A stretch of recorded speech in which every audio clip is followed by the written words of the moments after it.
विदेश की एक घनी अपलेशियन पर्वत श्रृंखला के बीचों बीच बसे उस सुनसान इलाके की यह घटना आज भी जब लोग सुनते हैं तो उनकी रूह कांप उठती है और रातों की नींद उड़ जाती है। सारा जेनकिंस नाम की 24 साल की एक ट्रैवल ब्लॉगर जो हमेशा अपने कैमरे के सामने मुस्कुराती रहती थी, अपने सोशल मीडिया के लिए कुछ नया और रोमांचक कंटेंट बनाने की चाहत में अकेली उन घने अंधेरे जंगलों की तरफ निकल पड़ी, जहां दिन में भी सूरज की रोशनी मुश्किल से पेड़ों के बीच से छनकर आती थी। शुरुआत के कुछ दिन सब कुछ सामान्य लग रहा था। वह हर शाम अपने कैंप फायर के पास बैठकर उस दिन के सफर की कहानियां सुनाती, अपने फॉलोअर्स के साथ हंसती बातें करती, लेकिन कहीं ना कहीं उसके आखिरी कुछ वीडियो में एक अजीब सी बेचैनी झलकने लगी थी। उसकी आवाज में एक हल्का सा डर था। वह बार बार पीछे मुड़कर देखती, जैसे उसे लगातार यह एहसास हो रहा हो कि जंगल के अंधेरे में कोई उसे घूर रहा है। फिर एक रात उसकी आखिरी पोस्ट आई, जिसमें वह कांपती आवाज में सिर्फ इतना कह रही थी कि मुझे लगता है यहाँ कोई और भी है। और उसके बाद सन्नाटा छा गया। न कोई वीडियो, न कोई मैसेज, जैसे वह हवा में घुलकर गायब हो गई हो। उसके परिवार वालों ने जब कई दिनों तक कोई खबर न मिलने पर पुलिस से संपर्क किया तो एक बड़ा तलाशी अभियान शुरू हुआ। कुत्तों की टीमें जंगल के हर कोने में घुमाई गईं। ड्रोन आसमान से हर झाड़ी, हर पेड़ की तलाशी लेते रहे, मगर उन घनी घाटियों और अंधेरे रास्तों में सिवाय एक डरावनी खामोशी के कुछ हाथ नहीं लगा। स्थानीय लोग कहते थे कि उस इलाके में रात होते ही अजीब सी आवाजें सुनाई देती हैं, जैसे कोई धीरे धीरे कुछ घसीट रहा हो, लेकिन पुलिस इसे सिर्फ अफवाह मानकर नजरअंदाज करती रही। धीरे धीरे उम्मीदें टूटने लगीं और आखिरकार बिना किसी सुराग के तलाशी अभियान बंद कर दिया गया। मगर एक बाप का दिल कैसे मान सकता था?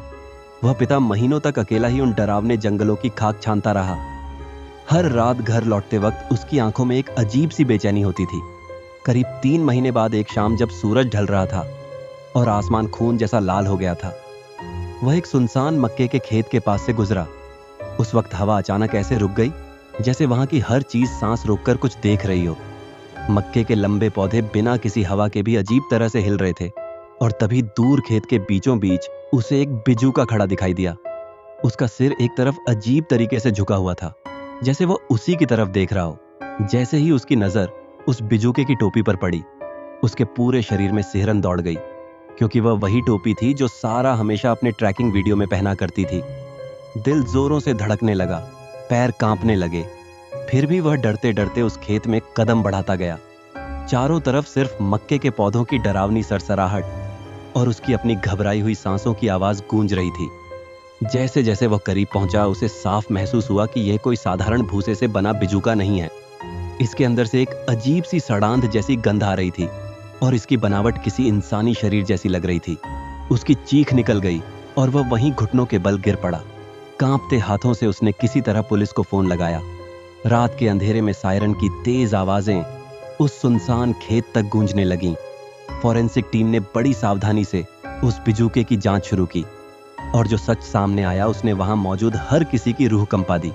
बताया गया कि उस बिजूके के भीतर छिपा हुआ शरीर असल में सारा का ही शव था, जिसे किसी ने बड़ी बेरहमी और सफाई से एक बिजूके का रूप दे दिया था, मानो किसी ने महीनों तक इस काम की योजना बनाई हो। यह खबर जंगल की आग की तरह फैल गई और इंटरनेट पर तरह तरह की डरावनी कहानियां बनने लगीं। कोई कहता कि जब सारा अकेली जंगल में भटक रही थी तो अंधेरे में छिपा कोई शख्स लगातार उसका पीछा कर रहा था। कोई कहता कि जैसे ही वह सबसे सुनसान इलाके में पहुंची, उसे चुपचाप अगवा कर लिया गया और फिर बड़ी क्रूरता से उसकी हत्या करके उसके शरीर को उस खेत में एक बिजूके की तरह खड़ा कर दिया गया, ताकि महीनों तक किसी को शक तक न हो। इलाके के लोग अब रात को अकेले उन खेतों के पास से गुजरने से भी डरने लगे। कहा जाने लगा कि आज भी शाम ढलते ही उस खेत में एक अजीब सी सिहरन महसूस होती है। हवा में हल्की सी सड़ांध जैसी गंध आती है और कभी कभी दूर खड़े बिजूके अपनी जगह से हिलते हुए महसूस होते हैं, जैसे वे किसी को घूर रहे हों। कुछ लोग तो यहाँ तक कहते हैं कि रात के सन्नाटे में उस खेत से एक धीमी सी सिसकने की आवाज सुनाई देती है। वे बिजूके सिर्फ भूसे के पुतले होते हैं, या फिर उनके अंदर कुछ और भी छिपा हो सकता है जो हमें दिखाई नहीं देता।